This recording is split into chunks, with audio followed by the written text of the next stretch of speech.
요한계시록 5장 1절에서 6절까지의 말씀입니다. 함께 찾으셔서 한 절씩 교독하시도록 하겠습니다. 1절 말씀 먼저 공부하겠습니다. 내가 보매 보좌에 앉으신 이의 오른손에 책이 있으니 안팎으로 썼고 7인으로 봉하였더라. 또 보매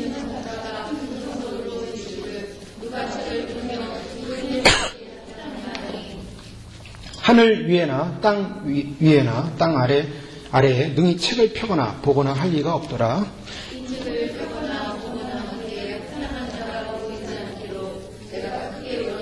장로 중에 하나가 내게 말하되 울지 말라. 유대 지파의 사자 다윗의 뿌리가 이기었으니 이 책과 그 7인을 떼시리라 하더라.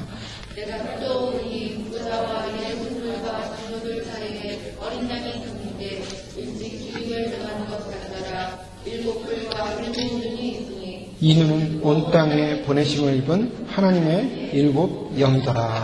아멘. 저희는 계속해서 요한계시록 말씀을 살펴보고 있습니다. 요한계시록 4장과 5장에 걸쳐서 바로 이 모든 피조 세계를 통치하시는 주권자가 누구신가? 그것은 바로 하나님이시다.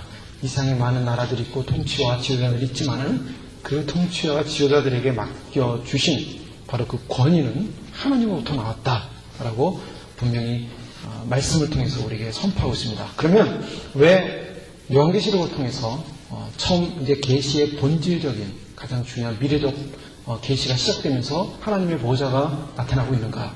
그것은 이 땅의 운명과 이 땅의 계획은 인간에 의해서 이루어지는 것이 아니라 하나님의 계획에서 이루어진다라는 것을 선포하고 있는 것입니다. 저희가 눈으로 보기에는 이 땅이 사람들이 역사를 만들어가는 것 같지만 이 역사의 주인은 하나님이십니다. 그래서 하나님께서 이 역사를 주관해 가신다는 것이죠. 하나님이 주인이십니다. 또 특별히 이제 4장에서는 바로 이 하나님이 통치 주권자라는 사실을 말씀하셨고, 오늘 지금 살펴보는 5장의 첫 부분은 바로 이 역사의 주관자이신 하나님이 구체적으로 어떻게 역사를 이루실 것인가를 말씀하고 있습니다. 오늘 본문에서 특별히 보좌에 앉으신 이의 오른손에 책이 있으니 안팎으로 썼고 7인으로 봉하였더라 라고 말씀하고 있습니다. 이 통치의 보좌에 앉아 계신 하나님이 계시는데 그 하나님의 오른손에 책이 있었다. 그 책이 뭔가 두루마리로 된 책인데 거기는 7인으로 봉하였다라고 말씀하고 있습니다. 봉하여졌다. 봉하여진 7인의 책이 하나님의 오른손에 지금 잡혀 있습니다. 국가에서 가장 중요하게 다루는 문서들이 있죠. 그 문서들은 비밀이라고 해서 비밀 도장을 지키거나 이렇게 보험을 하게 되어 있습니다. 저도 군에 생활할 때 상급 비밀 취급자라는 그 증을 받은 적이 있습니다. 저는 정보분과 경과가 있었기 때문에 그것을 상급까지만 초급 단계라 몇 가지 줬습니다. 근데 2급과 1급까지라면은 아주 높은 사람들입니다. 1급 비밀을 다룰 수 있는 사람들은 보통 장군급 이상, 그리고 국가 최종 지휘관들이 나 대통령이 그 1급 비밀을 다룰 수 있게 되죠. 근데 그것을 아무 때나 다루는 것이 아닙니다. 그것을 아무 때나 서랍에다 넣어놨다가 내가 이 1급 비밀을 사용했다 해서 서랍 꺼내가지고 이렇게 여는 게 아닙니다. 반드시 비밀 보관 장소가 있습니다. 거기는 철저하게 봉쇄되어 있고 통제구역이고 아무나 들어갈 수가 없습니다. 그 권한을 가진 사람만이 들어가서 그 비밀 서류를 꺼내서 볼 수 있다는 거죠. 자, 이것이 일반 국가나 사회에서도 그렇게 비밀을 취급하는 사람들은 특별한 사람들입니다. 아무나 취급을 할 수가 없는 것입니다.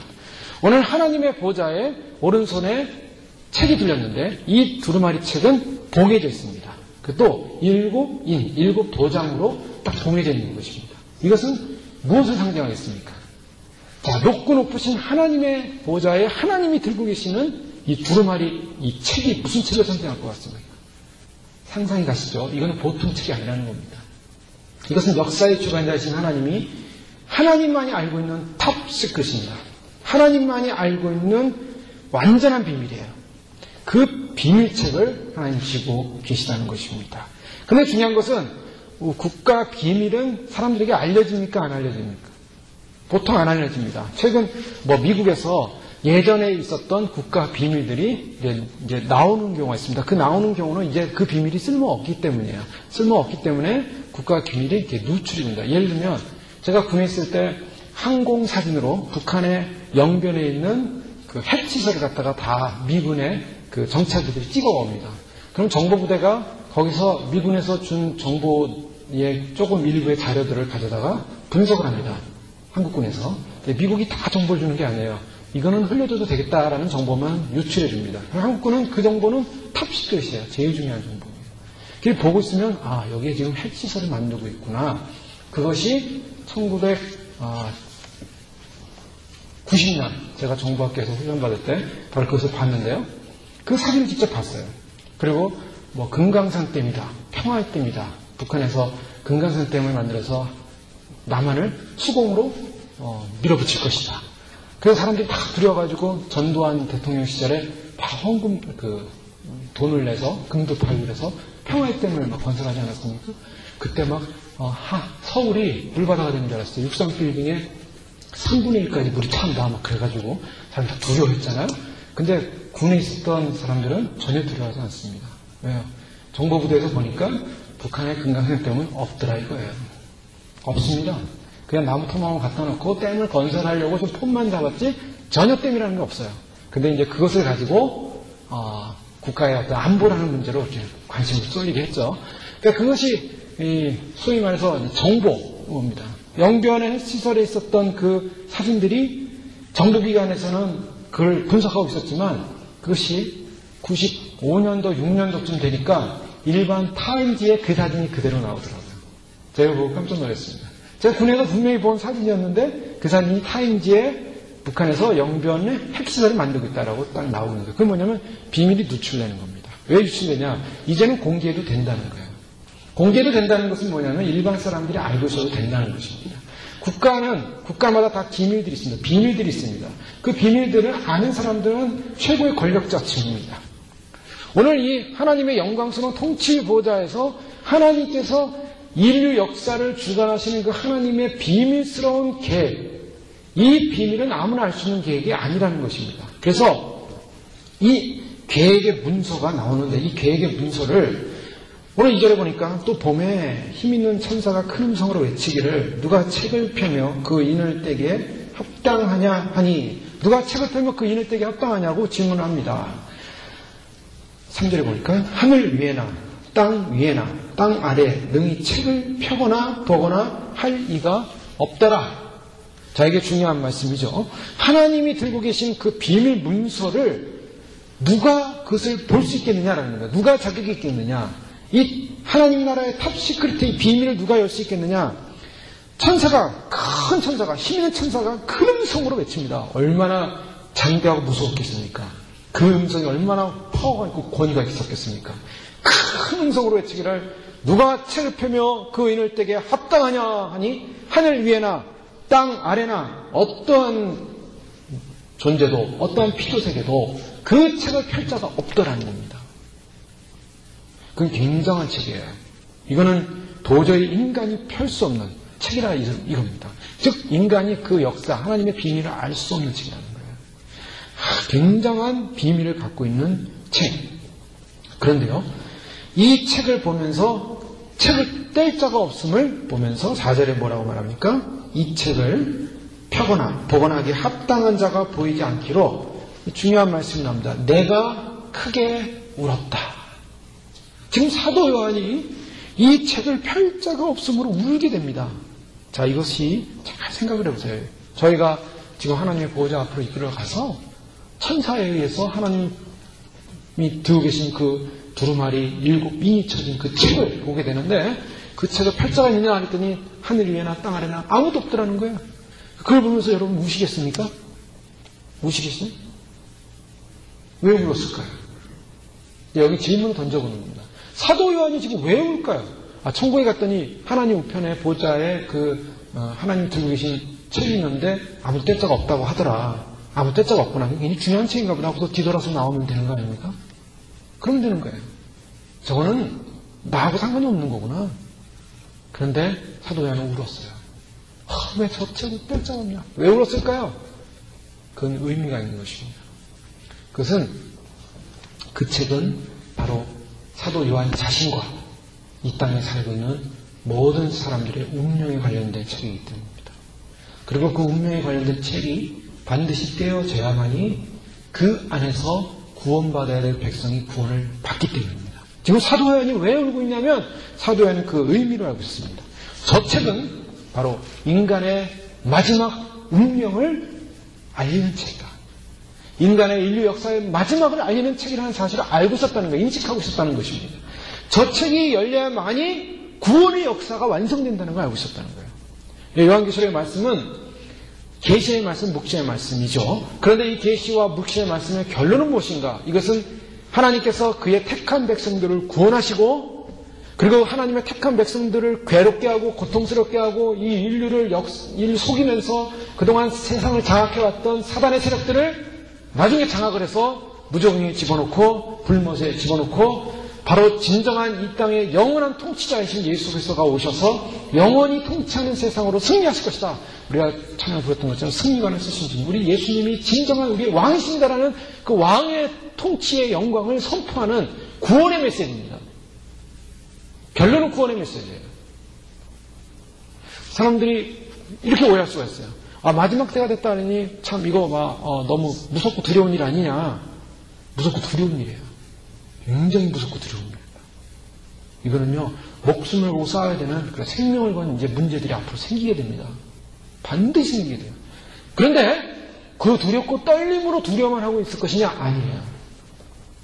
하나님의 백성들은 바로 그러한 하나님께서 예정하신 인류의 역사의 운명을 주관해 가실 때 반드시 하나님의 백성은 그 가운데서 보호하시고 지키시고 구원하신다는 메시지입니다.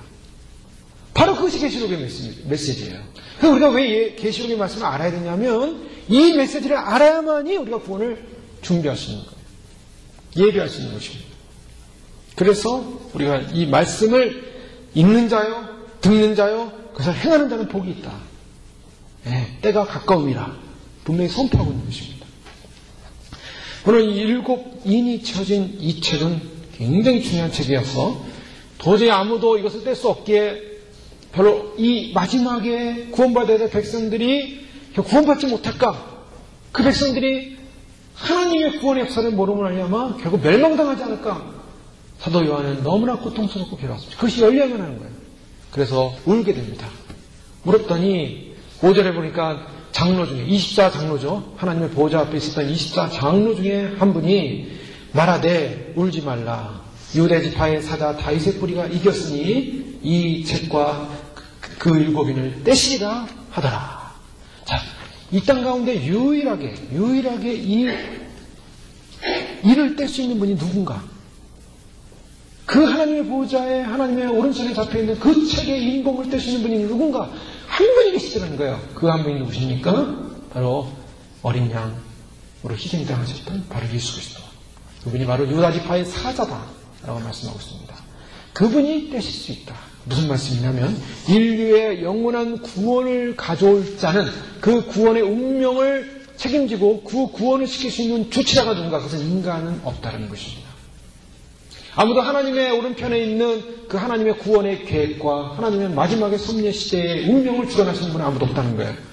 바로 예수 그리스도만이 그 운명을 주관하는 분이라는 겁니다. 그 예수님만이 바로 우리에게 구원의 메시지, 구원을 주시는 분이라는 거예요. 그분이 뗄 수 있다는, 그분은 어떤 분입니까? 어린 양이지만 사자다. 그렇게 양면성을 표현하고 있습니다. 자, 이 세상은 사람들의 관심은 어디 있습니까? 이 세상의 사람들의 관심은 이 세상의 통치에 관심이 있습니다.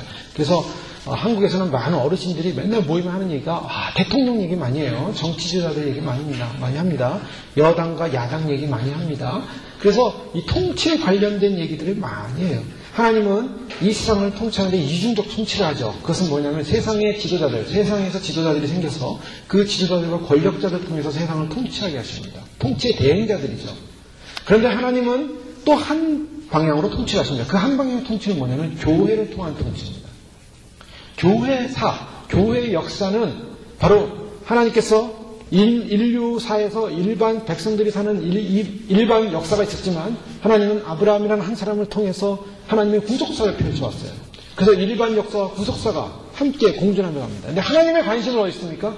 성경에 나오는 수많은 나라들 보십시오. 메소포타미아가 일어나고 바벨론이 일어나고 페르시아가 일어나고 또 로마가 일어나고 이런 세계 최고의 열방들이 일어날 때 하나님의 관심은 이스라엘에게 있었습니다. 다 이스라엘을 중심으로 해서 역사의 주변의 세계 최고의 강국과 열강과 제국들은 이스라엘과의 상관관계 속에서 이루어지고 다 사라져갑니다. 하나님의 역사의 중심은 이스라엘에 있었어요. 그래서 그 이스라엘의 역사를 쭉 주관해 오시면서 하나님은 구원사의 계획을 계획해 오신 거예요. 그 구원사의 완성이 예수 그리스도의 탄생이었고 예수 그리스도의 죽음과 부활이셨고 그 이후로 교회의 역사가 이제 세계의 역사를 주관해 가기 시작했어요. 대한민국이 얼마나 축복을 받은 민국인가. 1950년대 6.25를 거쳤던 분들은 그 대한민국이 얼마나 희망이 없는 나라인가. 폐허의 나라인가. 죽음의 나라인가. 아무 희망이 없었던 나라죠. 완전히 상주는 초토화 됐고요. 그때까지만 해도 이렇게 영상들 보면 사람들이 입고 있는 옷들이요. 전부 무슨 누더기옷 같은 옷 입고 다 입고 있어요. 우리나라 조선시대 말 그리고 일제시대를 거치면서 얼마나 가난하게 됐는가. 먹을 것이 없어가지고 일제시대 30년 동안 먹을 것이 없어서 소나무 껍질 뺏겨가지고 거기 나오는 소음진 가지고 먹고 풀 따다가 풀죽 써가지고 먹고 뭐 그런 얘기 들어보셨잖아요. 그리고 6.25를 거치고 나서 아무것도 없는데 미군들이 갖다 준 깡통들, 초콜릿들, 뭐 신발들, 군화 같은 거 던져주면은 쓰다마른 군화 신고 다니면서 그게 최고의 신발이었다고 하고 피난 생활하면서 다 거지들이었고 아무런 희망이 없는 나라. 6.25 때 그 피난 가는 분들 보면은 저는 이해가 안 돼요. 그 피난민들 속에 어떤 분은요 소 달구기 바퀴 있잖아요. 그 쇠바퀴 큰 거 그걸 메고 피난을 가시더라고요. 그런 거 보신 적 있어요? 왜 하고 많은 것 중에 그 쇠바퀴를 들고 가나? 그게 아마 돈이 되셨나 봐. 하루가 얼마나 가져갈 게 없으면 그 바퀴를 피난 가는데 자동차 바퀴 떼어가지고 들고 갈 분이 있습니까? 근데 그때는 그렇게 피난을 가시더라고요, 보면. 그러니까 이게 얼마나 정말 우리나라에 자원도 없고 물질도 없고 아마 쇳덩어리 파르셔서 뭐 하시려고 했던 것 같아요.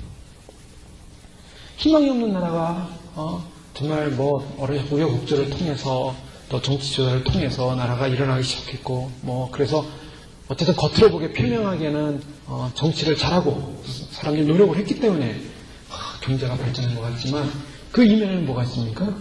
그 이면에는 하나님의 사람들이 있었어요. 부산에서 이제 나라가 마지막 이제 대구만 뚫리고 부산만 뚫리면 나라가 없어질 때 그때 부산에 있는 목회자들이 모여가지고 일제 때 신사 참배한 거를 회개하고 그리고 미국 대통령이 원래 한국을 도와주지 않으려고 했어요. 자기 나라는 자기가 지켜라. 그렇게 해서 미군 철수하지 않았습니까? 미군 철수했기 때문에 결국에는 북한이 김일성이 쳐들어왔지만 그래가지고 별로 도와줄 마음이 없어요. 근데 편지를 썼어요. 간절하게 편지를 쓴 거예요. 목회자들이 미국 의회한테 이 나라는 하나님의 나라다. 이 나라는 하나님을 위해서 기도하는 백성들이 있다. 많은 목회자들이 있다. 많은 사람들이 이 나라의 운명을 놓고 기도하고 있다. 그러니까 당신들도 하나님을 믿기 때문에 제발 이 나라를 좀 국리해 달라고 편지를 썼어요. 그 편지가 미국 의사당에 들어갔고 그래서 그 사람들의 마음을 움직였고 그래 저기에는 하나님을 믿는 사람들이기 때문에 구원해야겠다. 그래서 원조를 결정한 거예요. 우리가 보기에는 정치적인 일 같지만 거기에는 하나님을 믿는 사람들이 기도하면서 하나님의 백성을 살려달라고 그렇게 기도 요청을 했던 거예요. 도움 요청을 했던 겁니다. 그 하나님의 은혜로 역사로 놀라운 작전이 아니라 내가 더 믿는 분이 어떻게 이 지금 다 전쟁이 끝난 상황을 극복할 것인가 결정할 때 어떻게 결정했습니까? 인천 상륙작전을 그게 인천 상륙작전이 결정적인 사건이었어요. 왜 인천 상륙작전 결정할 때 모든 메가더 주변의 참모들이요 다 반대했대요. 회의를 하는데 메가더 미쳤다 그랬대요. 저 장군 미쳤다. 그 인천 상륙도 불가능하다는 거예요. 거기는 조수간만이 신어가지고 들어가면 배들이 꼼짝 못하고 해서 완전히 포격당하고 전부 다 전멸한다. 그런데 그래서 어디로 들어가려면 저 모포 남쪽으로 들어가려고 계획을 다 잡았는데 북한에서 생각하기를 오판하기를 인천으로는 도저히 못 온다. 저 남쪽 저쪽으로 해서 올 것이다라고 그들은 다 생각했다는 거예요. 그 정보망이. 그런데 메가더는 마지막 한 말이 우리 당신들이 그렇게 생각하면 북한도 중국군도 그렇게 생각할 것이다. 그 때문에 그 허점을 노려야 된다고 해서 끝까지 미국으로 갔어요. 근데 왜 그분이 그걸 미국으로 갔나? 하나님께 기도했어요. 하나님, 저 한반도라는 나라, 저 나라를 구출해야 되는데 어떻게 하면 좋습니까? 기도를 하는데 그분에게 감동이 왔어요. 어떤 감동이 왔냐면 여호수아가 이스라엘을 공격할 때, 이스라엘을 들어갈 때, 가나안을 들어갈 때 어디로 가냐면 요단강을 건너 들어갔어요. 하나님이 그 마음에 계시를 주셨어요. 그분에게. 그래서 이분이 기도하는 가운데 요단강을 쳐서 들어가는데 요단강으로 넘어가는데 그 요단강 어디냐? 팔레스틴, 이스라엘이라는 나라의 정 가운데였어요. 요단강은 이스라엘의 정 가운데입니다. 그래서 거기서 요단강을 건너서 여리고성을 점령하고 여리고성을 점령하면서 남쪽을 점령하고 북쪽을 점령했어요. 그래서 메갈 장군이 마음속에 확신을 이건 하나님이 나에게 주신 확신이다. 그래서 절반을 친다. 그래서 인천을 결정한 거예요. 근데 하나님이 역사하셨어요. 하나님이 인천을 통해서 딱 반으로 가르는 순간에 전세는 완전히 뒤바뀌었어요. 기도의 사람들, 하나님의 사람들. 우리가 보기에는 그냥 전쟁사가 미군이 도와주고 연합군이 도와주고 그래서 유엔이 도와줘서 전쟁이 이겼을 것이다 그러지만 여기에는 하나님의 역사가 하나님이 개입하는 사건이에요. 인류의 역사는요 우리가 볼 때는 그냥 눈으로 보이는 사건처럼 보이지만 그 뒤에는 하나님이 역사하는 사건입니다. 우리가 보는 이 세상이 그냥 흘러가는 것 같죠. 이 세상이 그냥 발전해가는 것 같죠. 이 세상이 점점 더 발전하는 이유가 왜 그럴까? 인간이 더 잘 살기 위해서 점점 발전합니다. 작년에는 삼성이 전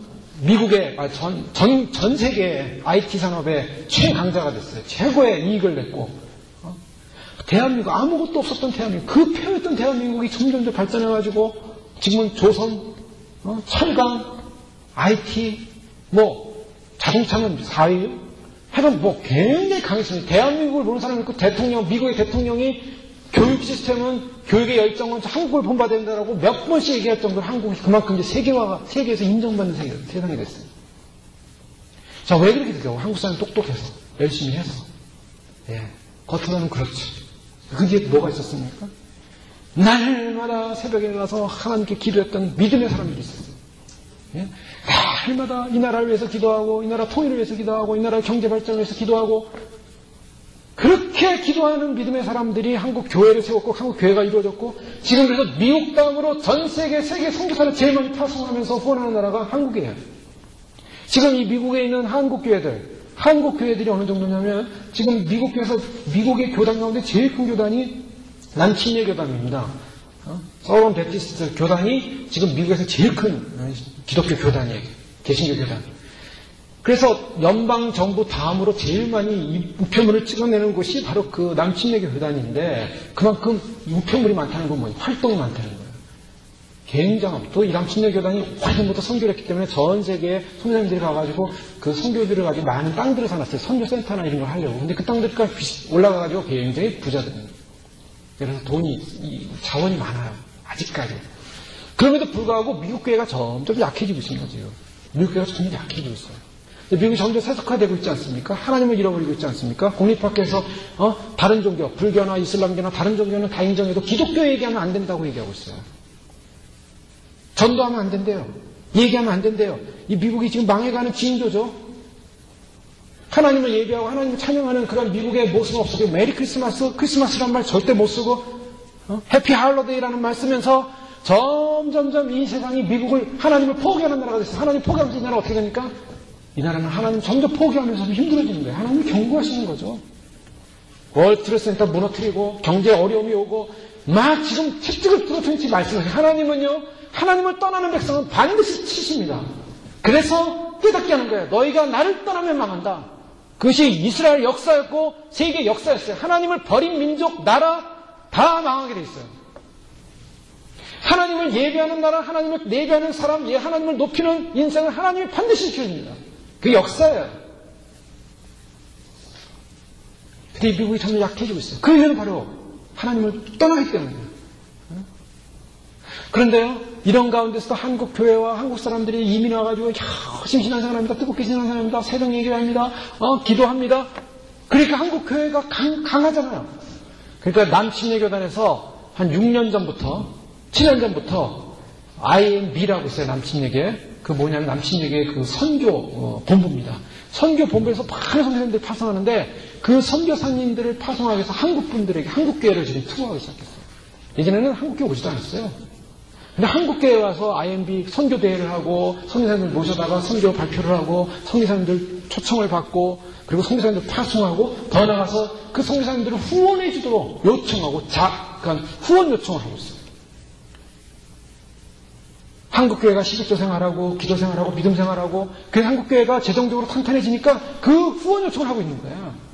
하나님이 미국이라는 나라를 통해서 전 세계 복음을 전파하고 우리나라도 미국의 선교사님들이 와가지고 그날 가난한 나라 귀신의 나라 한국은 귀신의 나라였어요. 우상을 섬기고 조상을 섬기고 어린아이들은 13세부터 결혼해가지고 머리에 상투 트고 담배 피고 다니고 술 먹고 비틀거리고 있고 아무런 소망이 없는 나라. 그 나라에 와서 아무런 지금 소망이 없지만 예수 귀신 들린 사람들이 와서 예수 전한다고 얘기하고 있지만 하나님의 언젠가는 저들이 이 하나님을 알게 되지 않겠습니까? 기도하면서 성사님들이 씨를 뿌리고 성사님들이 피를 뿌리고 그래서 성사님들이 뿌렸던 그 복음이 100년이 지나고 나서 세계의 두 번째로 강한 나라. 세계에서 제일 큰 교회는 한국에 있고 세계에서 가장 큰 10대 교회는 한국에 다 있어요. 그럼 눈으로 보기에는 가시적으로 보면 대단하죠. 가시적으로는 굉장합니다. 업적을 따져도 굉장해요. 제가 그 업적을 자랑하고 한국교회를 높이려고 하는 게 아니라 하나님이 그렇게 축복해 주셨다는 거예요. 하나님이 이 세계 가운데 한국이라는 나라를 세우셔서 왜 이 마지막 시대에 하나님께서 한국이라는 나라를 세워가고 있을까? 이건 뒤에 한 교회가 있었기 때문이에요. 사람들이 뭐 이런 욕도 하고 저런 욕도 합니다. 기독교에 대해서 이런저런 얘기합니다. 그럴 수 있겠죠. 사람들 다 완벽하지 못하니까. 그러나 그 가운데는 신실하게 하나님을 신뢰하고 믿었던 믿음의 사람들이 아직도 기도하고 있기 때문에.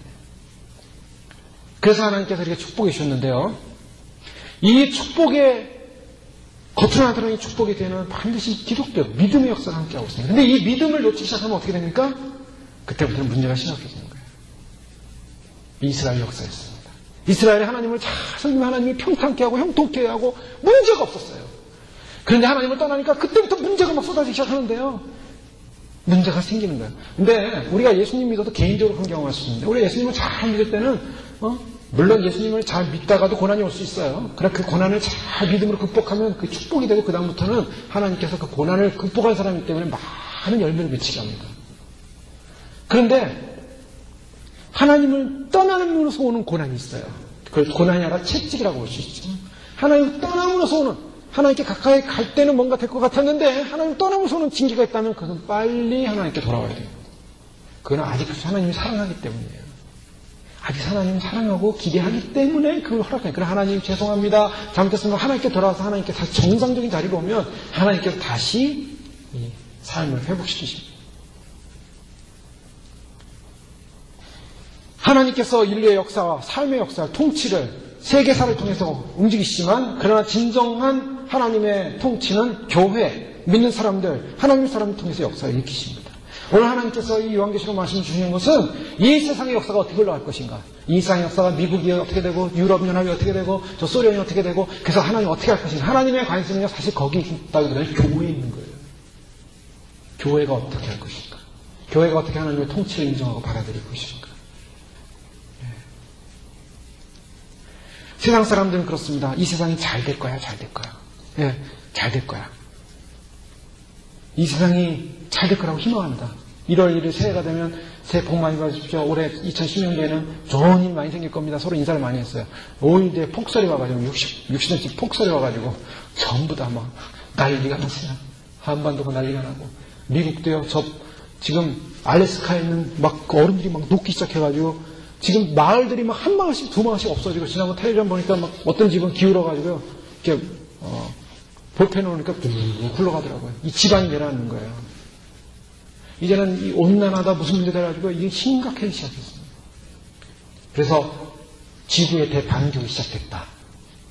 과학자들은 이 지구가 이제 앞으로 우리가 걷잡을 수 없을 것이다. 그렇게 다 평가하고 있는 거예요. 지구의 대반격. 사람들은 그래요. 행복하십시오. 건강하십시오. 우리 잘 될 것 같습니다. 물론 희망을 갖는 것 좋습니다. 그러나 역사를 잘 봐야 돼요. 역사를 잘 봐야 돼요. 지금 집이 기울어져 가고 있습니다. 집이 기울어져 가는데 그 기울어가진 집이 기둥이 하나 푹 뽑혀가지고 부서져가지고 집이 확 무너지고 있어요.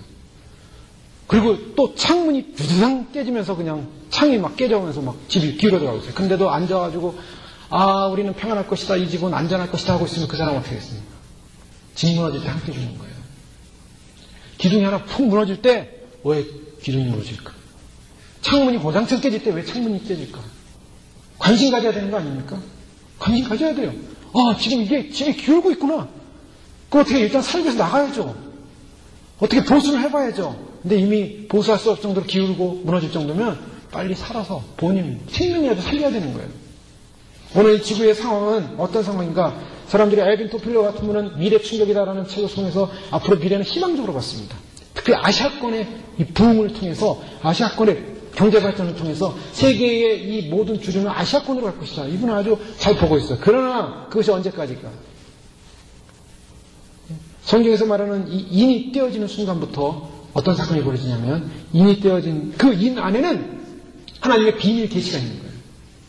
탑 시크릿. 정말 하나님께서 이 인류의 마지막을 운명을 주관하시는 비밀이 담겨있는데, 그 비밀을 가만히 들여다보니까 예수 그리스도가 그 인을 떼실 때 그 내용이 뭔가를 환상으로 미리 보여주는데, 그 모습을 보니까 무시무시하더라는 거예요. 전쟁과 전염병과 천재지변과 대륙의 판이 바뀌고 별들이 쏟아지고 땅과 바다가 오염되고 피로 변하고 먹을 것이 없고 마실 물이 없고 기근이 오고 인플레이션, 그것이 너무나 심하기 때문에 사람들이 경제적으로 살 수가 없고, 게다가 또 뭐 적그리스도라는 이름으로 어떤 이상한 우상이 하나 강력한 자가 세계에 나타나가지고 자기가 신세계 정부의 최고 지도자라면서 자기를 섬겨야 된다 하면서 자기를 섬기게끔 하는 그런 강력한 독재체제가 생기기 시작하더라고요. 성경을 보니까 그런 강력한 독재체제가 나오더니 그 독재체제 안에 그 사람들을 통제하기 위해서 쓰는 방법이 바로 통제 시스템. 요즘 미국이 테러 문제 때문에 굉장히 긴장하고 있잖아요. 지난번 테러 한번 실패하고 나서 뭐 전신 투 여기를 갖다 각 공항에다 넣어야 된다. 그거 가지고 안 된다잖아요. 안 된다니까 어떡합니까? 사람들을 다 추적해야 되는 거예요. 지금 테러 대상이 뭐 3만 명, 4만 명인데 CIA에서 추적하는 사람들이. 그 사람들을 다 추적할 수가 없어요. 어디로 가는지 알 수가 없어요. 몰래 들어오는 거예요. 공항에서만 지금 막을 수밖에 없지, 공항 들어오면 어디로 하면 돌아다니는지 알 수가 없어요. 그 사람들 추적하려면 어떡합니까? 손에다, 머리에다가 추적기를 달아야 돼요. 자동차도 도난당할까봐 추적기 달잖아요. 인터넷에 딱 보면요, 그동안 움직였던 자동차 흔적이 다 나와요. 그게 벌써 10년 전부터 이미 활용화되기 시작했잖아요. 그래서 제가 아는 예전에 어떤 분은 그걸 파는 분이었어요. 그래가지고 잘 팔려요. 의심 가는 사람들을 자동차에서 밑에 머리에 다 장착해요. 그럼 집에서 인터넷에 보면요, 몇 월 며칠 어디 갔다 다 나옵니다. 전 세계에서 볼 수 있어요. 어디로 돌아다니는지.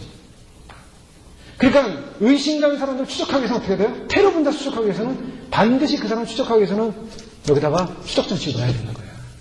보안이라는 이름으로, 시큐리티라는 이름으로, 그리고 세계 평화라는 이름으로. 그것을 아는 사람은 어떡합니까? 그 아는 사람들은 테러 분자예요. 수상한 사람이에요. 왜요? 그거를 통제받기 싫어하는 사람은 뭔가 이상한 일을 벌일 사람이라는 거예요. 테러 분자라는 이름으로 기독교인을 잡아들이기 시작합니다. 왜요?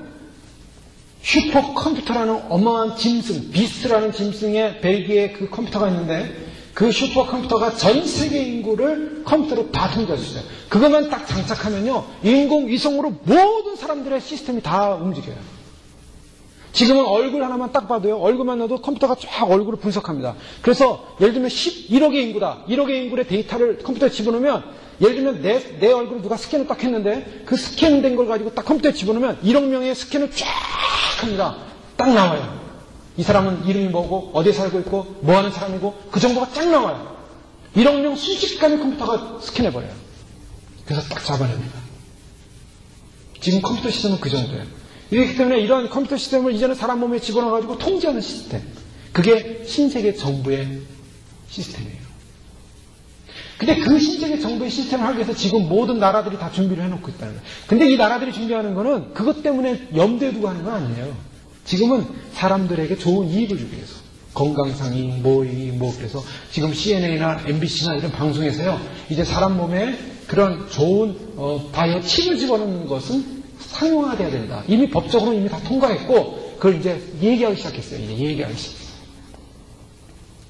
크레딧 카드 쓰시, 캐치 쓰기. 이제는 자연스럽게 씁니다. 어떤 사람은 그걸 지원해, 어떤 가정을 지원해서 그걸 받기로 했어요. 어떤 교회는 집단적으로 우리가 선도적으로 그걸 하자 해가지고 선도적으로 받기로 결정했어요.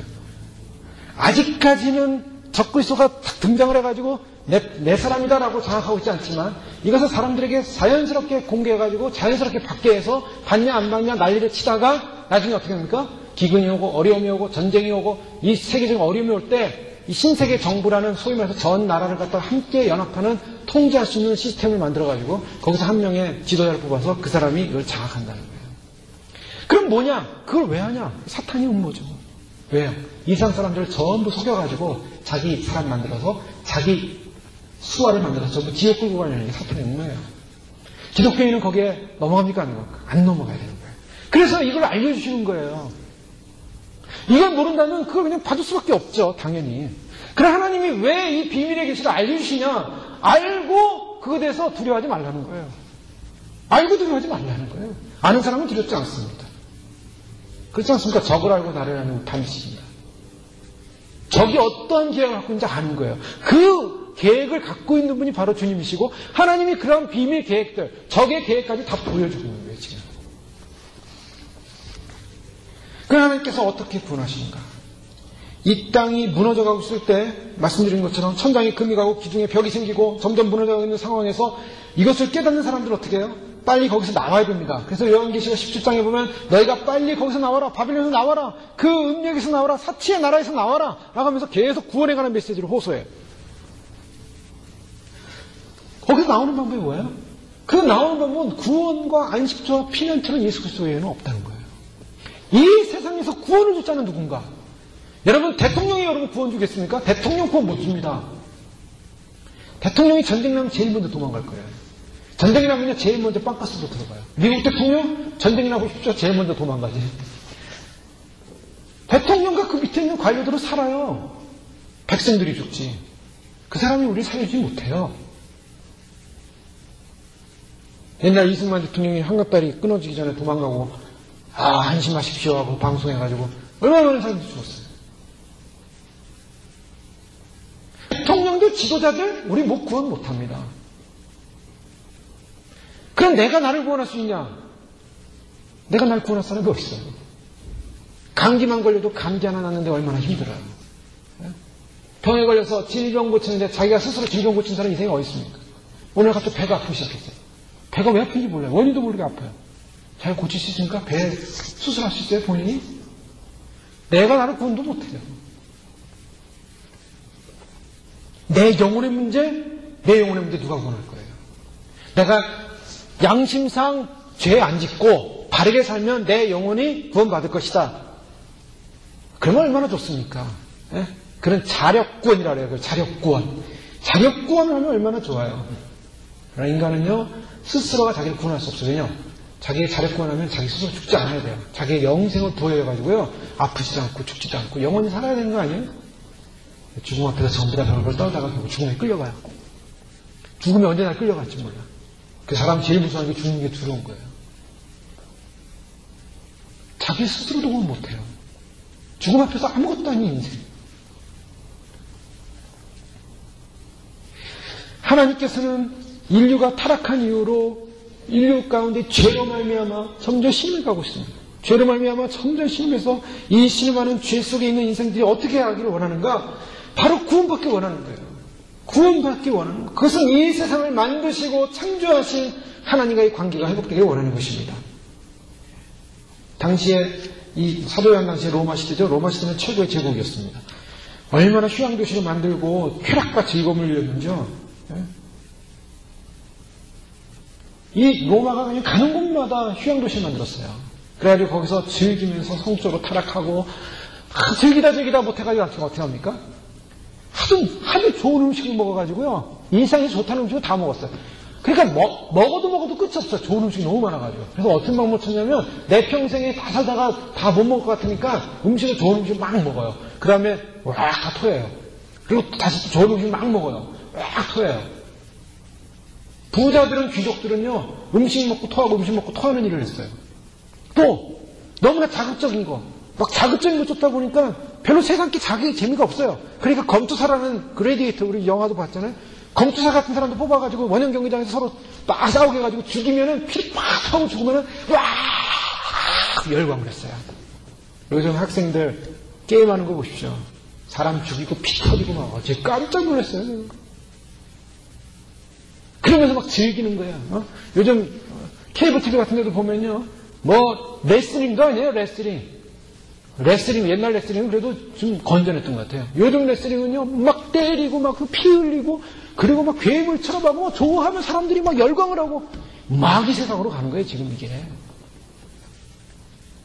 로마 제국이요. 그렇게 사람 죽이다 그것도 모자라니까 기독교인들 잡아다가, 로마 제국의 황제에게 전하지 않는 기독교인 잡아다가 짐승들을 풀어가지고요, 짐승들을 뜯어먹고 죽이게 했는데, 그걸 쳐다보면서 막 기뻐했어요, 사람들이. 상상을 해보세요. 인간이 거기까지 타락하는 거예요. 인간이 어디까지 타락하냐? 살인을 보면서 즐기는 인생들. 거기에 타락합니다. 어떤 시대에?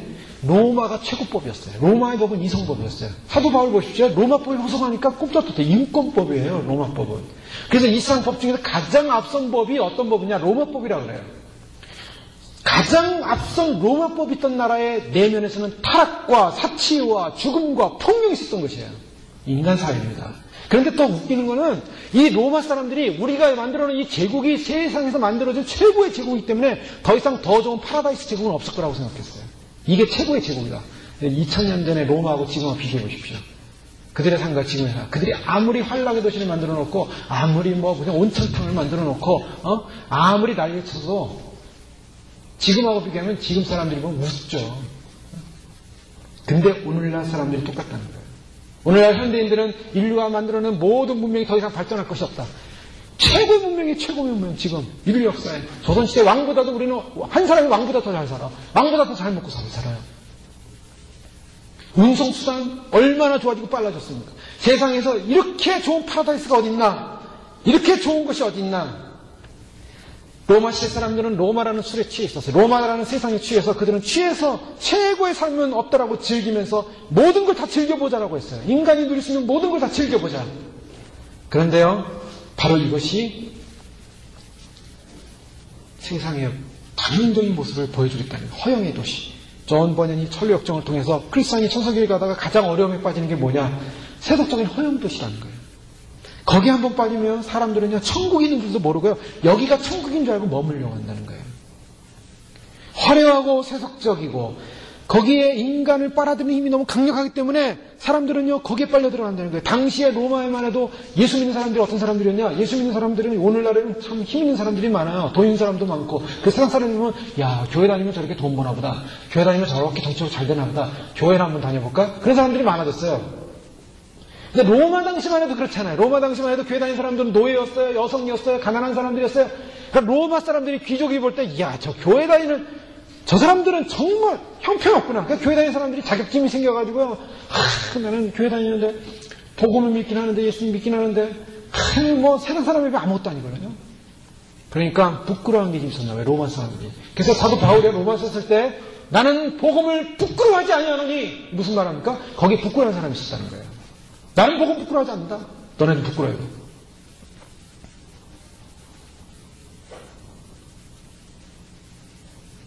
그런데 그러한 거대한 로마 제국이었던 그 나라, 세상 나라를 상징하는 그 나라는 하나님의 통치에 아무것도 아니고 그냥 흘러가는 엑스트라이트예요. 하나님은 어디에 관심이 있습니까? 하나님은 바로 믿는 자의 구원에 관심이 있어요.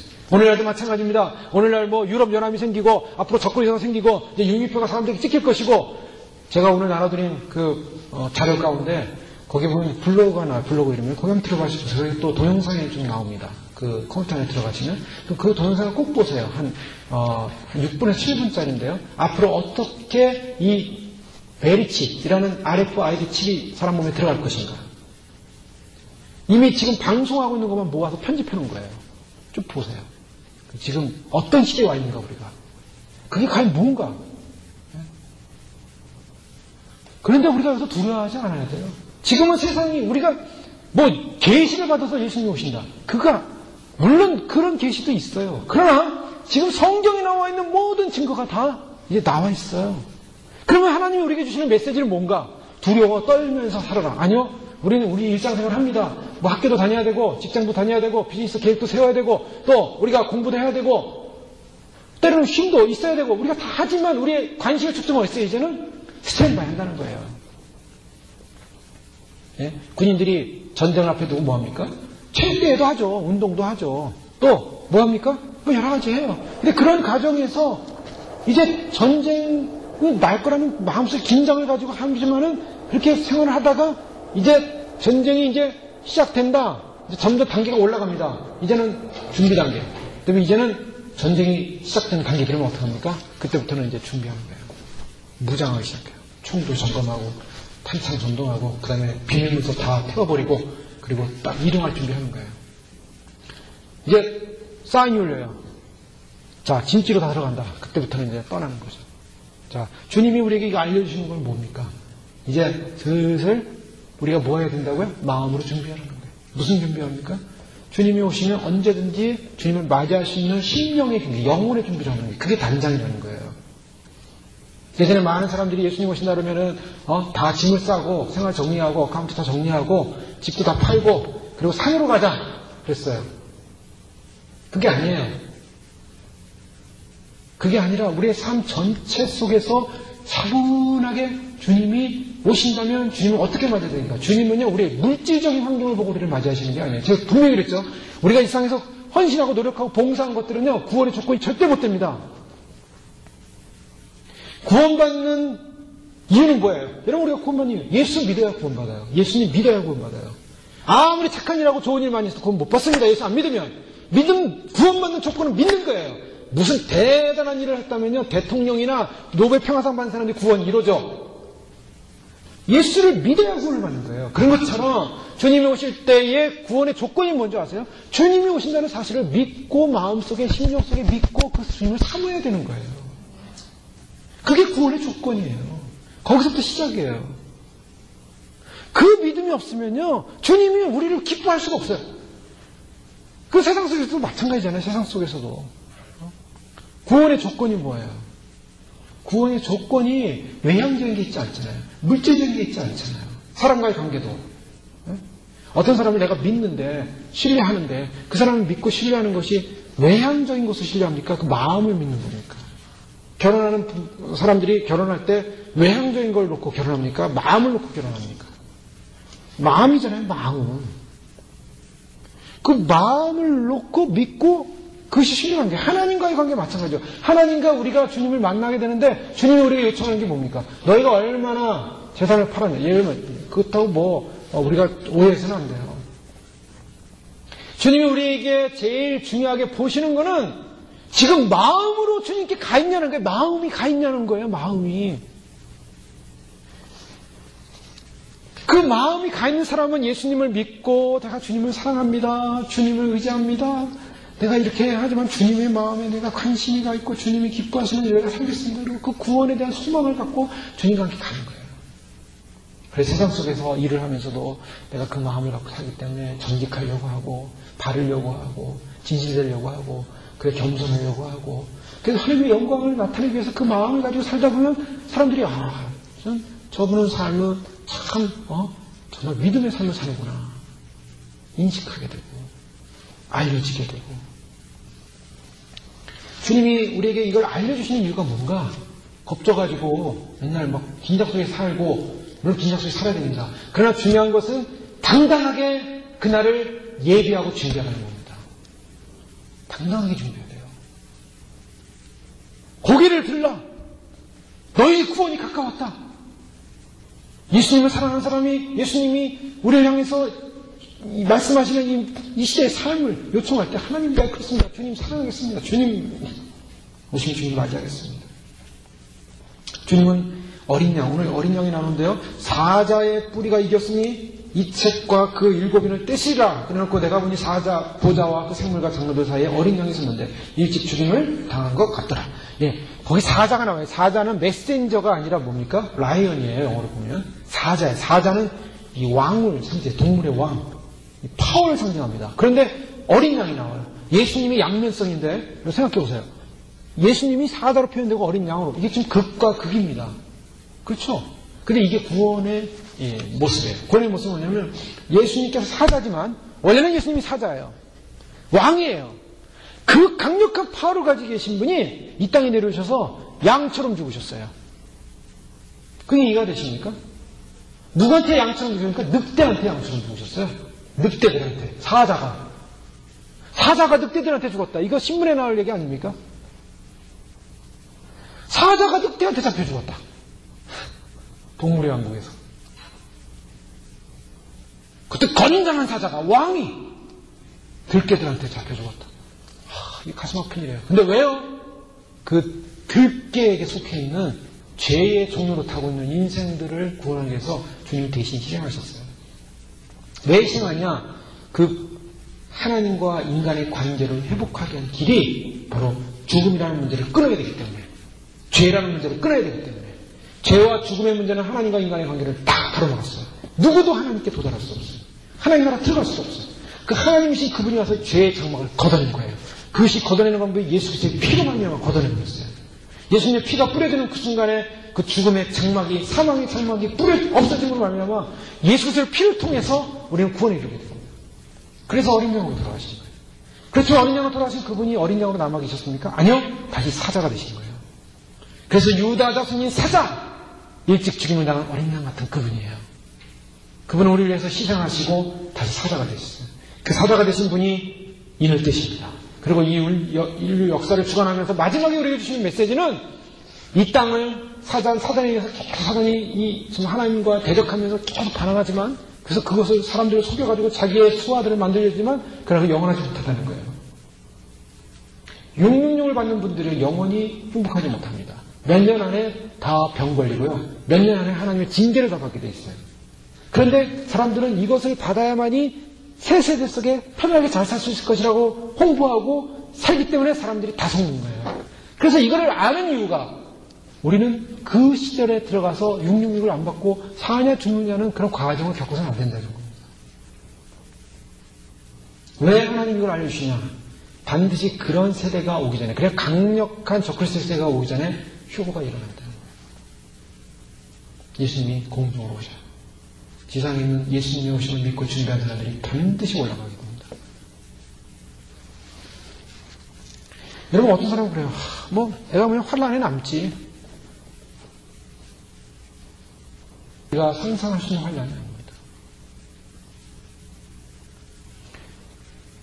어떤 사람한테 감옥에 들어가서 70년 언도 받아가지고 70년 살라고 하십시오. 그 사람이 행복하겠습니까? 아니요. 70년 언도 받았어요. 10년, 20년 받았다. 20년. 20년 동안 감옥에 살아야 돼요. 안 회피하지 않을 거예요. 70년 받았어요. 안 회피할 겁니다. 어떤 사람이 30년 감옥 생활하고 나왔다고 생각해보세요. 세상에 적응이 안 돼요. 쇼스탱크 타고 보면 탈출보면 나오잖아요. 무기징역 받은 분이 중간에 한 3, 40년 살고 나왔는데 할아버지 대상 와가지고 세상에 적응을 못해요. 그러니까 전부 다 자살하려고 시도하잖아요. 감옥에서 40년 살다 보니까 세상이 너무 무서운 거예요. 세상 사람 어떻게 살지도 몰라요. 지옥의 형벌은 어떠냐면 70년이 아니에요. 700년, 7,000년, 7만 년, 7억 년, 영원입니다. 영원히 해방이 없어요. 영원히 못 나와요. 고통을 당하는데 영원히 나와요. 우리가 사람들이 고통을 당하면, 한 번 당하면 이제 고통이 사라지면 고통이 있습니다. 해산한 년이 해산하고 나면 고통이 있듯이, 또 아픈 사람이 고통이 있듯이, 제가 팔이 부러져 버리니까요. 팔 부러져서 한 일주일 수술전에 있었던 거 얼마나 고통스러운지, 팔이 안에서 움직이는데 이건 안 움직여요. 정말 너무나 온 신경이 여기가 있어요. 그런데 그걸 평생을 산다고 생각해보세요. 얼마나 괴로운 일이에요. 근데 평생 살다가 죽으면 끝나겠죠. 사람들이 그래서 죽음을 선택하는 사람들이 있어요. 죽고 나면 더 고통해요. 죽은 죄에 대한 형벌을 받습니다. 그래서 영원히 고통받아요. 그래서 우리나라 타레트 중에 가끔 자살한 분들 있죠. 어떤 분이 지옥에 가서 그 타레트를 했어요. 소리 지르면서 예수님 살려주세요. 몰랐어요. 자살하면 여기 오는지 몰랐어요 하고 소리 지르고 절규하는 모습을 듣고 와가지고 간절한 분 있어요. 영원히 못 나옵니다. 영원히. 여러분, 환란이라는 거 우리가 그냥 통과할 수 있는 것이 아니에요. 환란 속에서 순교할 수 있는 사람은요, 사명을 받아야 돼요. 사명. 순교의 사명. 그러지 않고 다 배도합니다.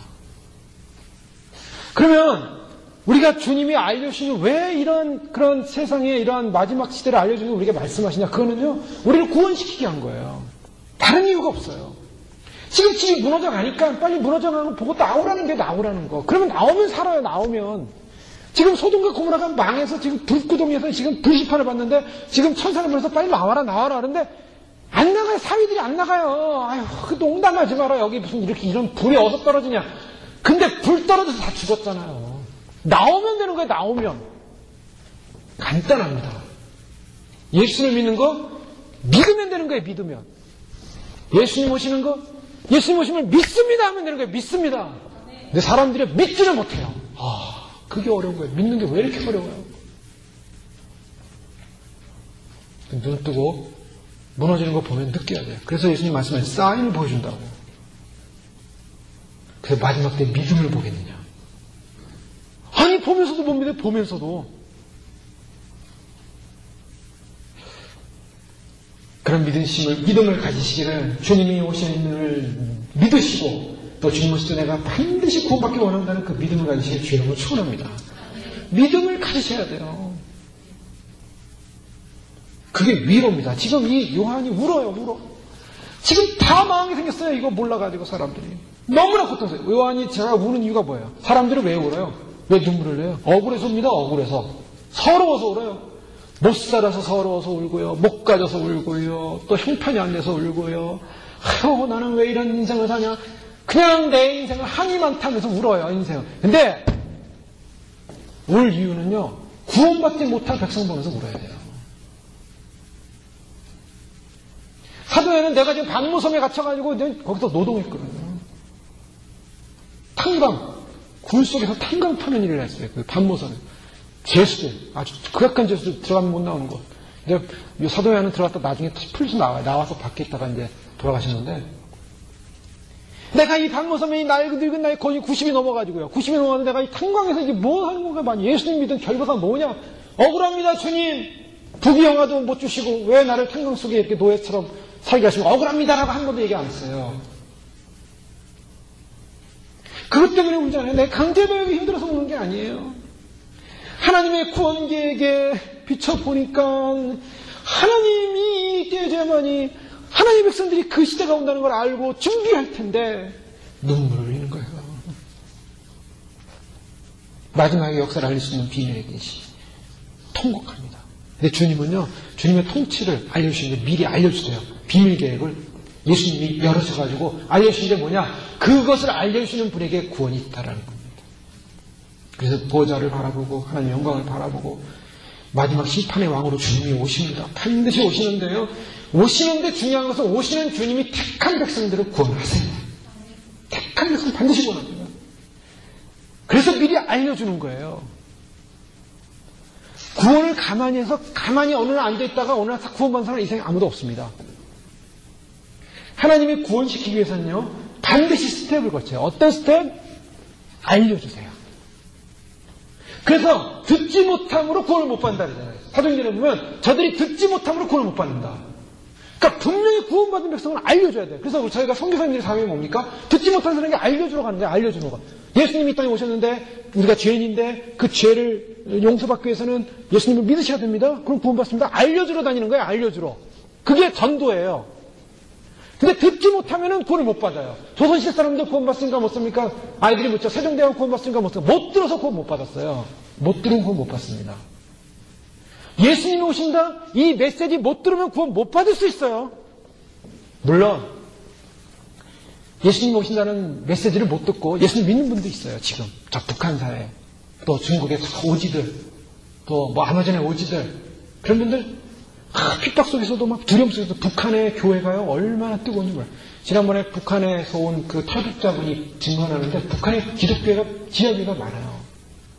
성경이 많이 퍼져 있어요. 그리고 제가 아는 선교단체는 북한에만 성경을 가지고 배달하는 선교단체예요. 제가 홍콩에 가서 예전에 홍콩하고 중국하고 수교되기 전에 중국 들어갈 때 그 선교단체 통해서 성경책 가지고 들어갔거든요. 성경책 한 100권, 200권, 500권씩 막 박스로 가지고 들어가요. 걸리면 뺏기고 그러는데 그거 가지고 들어가면 오지에다 막 뿌립니다. 성경을. 그 싱가포르에서 성경을 제조해가지고 이제 선교사님들이 들어가는데 북한에다가 한국 성경을 중국을 통해서 북한으로 조선족 통해서 들어가게 되는데 북한에 지하교회들이 많아요. 근데 그 지하교회 사람들은 안 굶어 죽는데요. 그래서 할례를 해요. 그 극심한 기근에서도 안 굶어서. 왜 안 굶었냐니까 11절을 때인데요. 철저한 11절 때서 그 곡식이 요만큼 있으면 거기 11절 때까지 모은대요. 그거 모아가지고 양식이 없는 가정에다 대준다는 거예요. 그래서 서로 이렇게 도모으니까 안 굶어 죽는데요. 그래서 우리는 굶어 죽는 사람 없습니다라고 딱 얘기해요. 아주 말이 거칠어요. 북한 언어가 거칠잖아요. 그래서 우리는 굶어 죽는 사람 없습니다. 우리는 하나님 믿고 나갑니다. 얼마나 감동스러워요. 그럼 정말 걸리면은 정치범으로 끌려가지고 죽든가 고문당하든가 그런 사회 속에서 믿음을 지키는 분들이 있어요. 그런 분들은 휴거되는 걸로 봐요, 지금.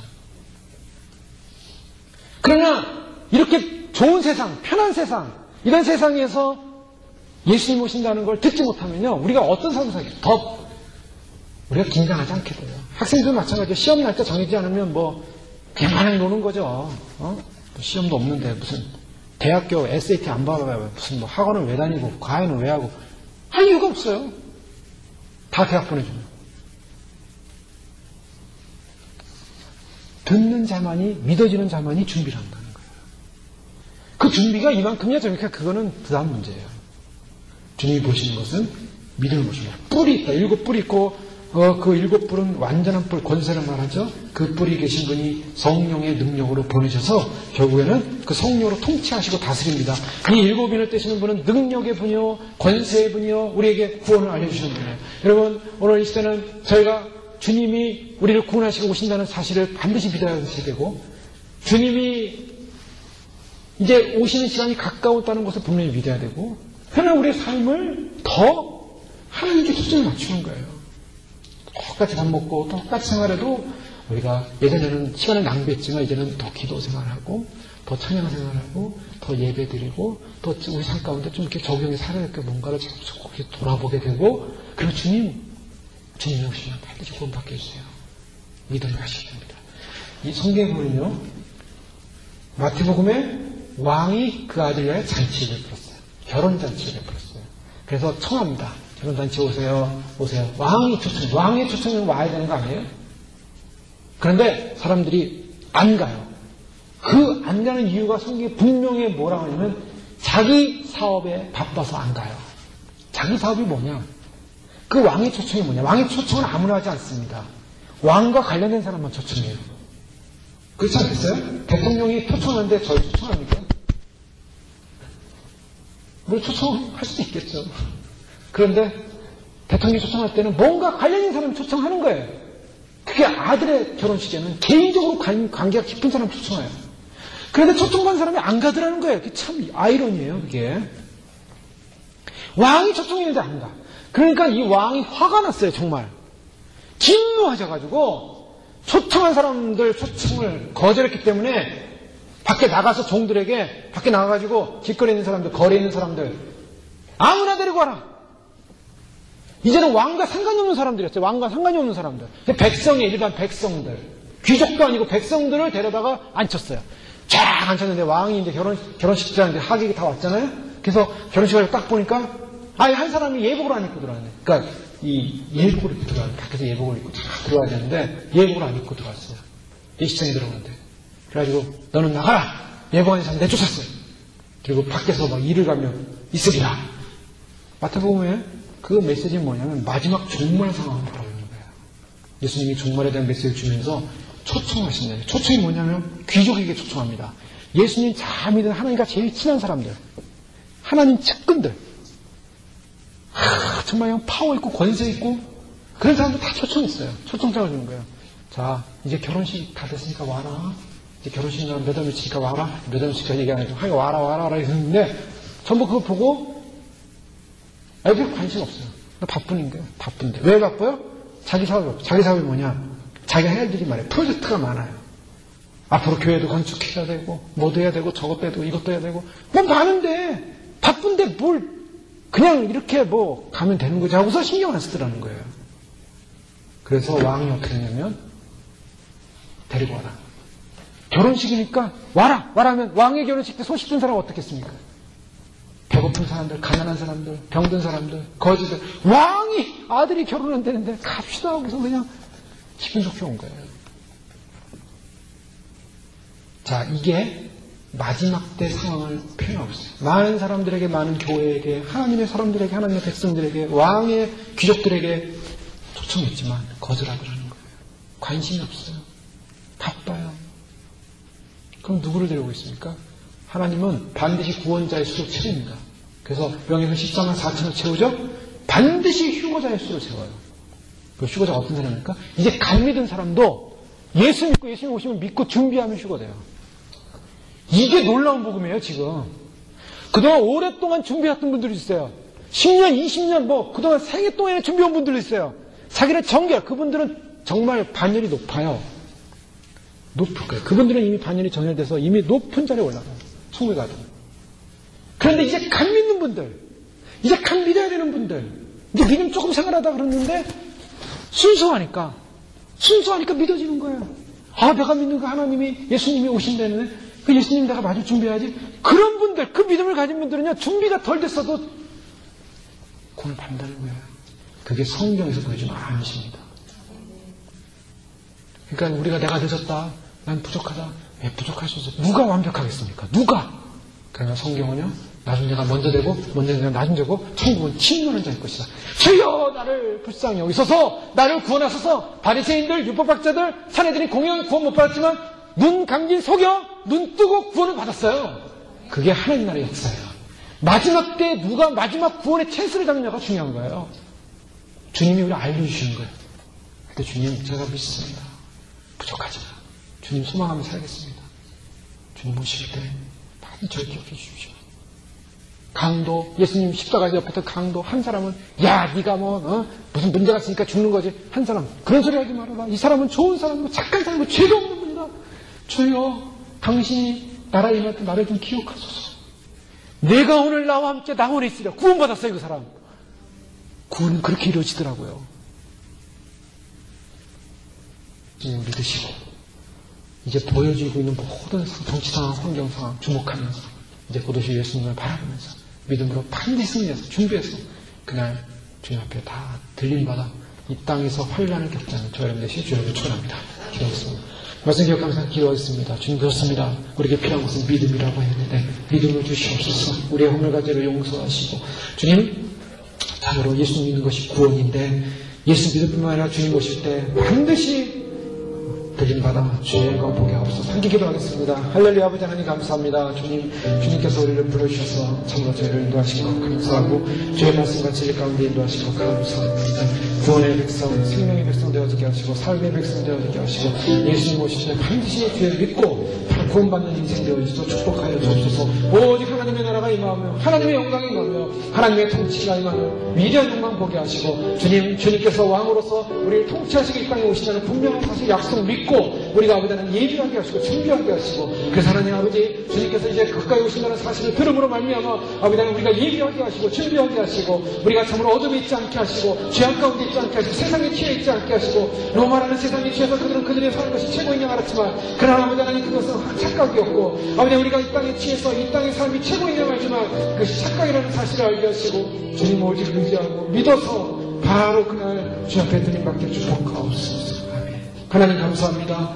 주님이 가까이 이제 곧 오심을 저에게 알려주고 계신데 우리가 그날이 영광의 날, 소망의 날, 기쁨의 날, 생명의 날, 의의 승리의 날이 될 수 있도록 축복하시고 그날을 준비하여 그날을 믿고 예배함으로 참으로 주님 우리 그날을 다 알 수 없지만 이미 주님 오심을 믿고 준비하는 백성들마다 반드시 그 휴거자의 반열에 설 수 있도록 축복하여 주옵소서. 예수님의 이름으로 감사하며 기도합니다. 아멘.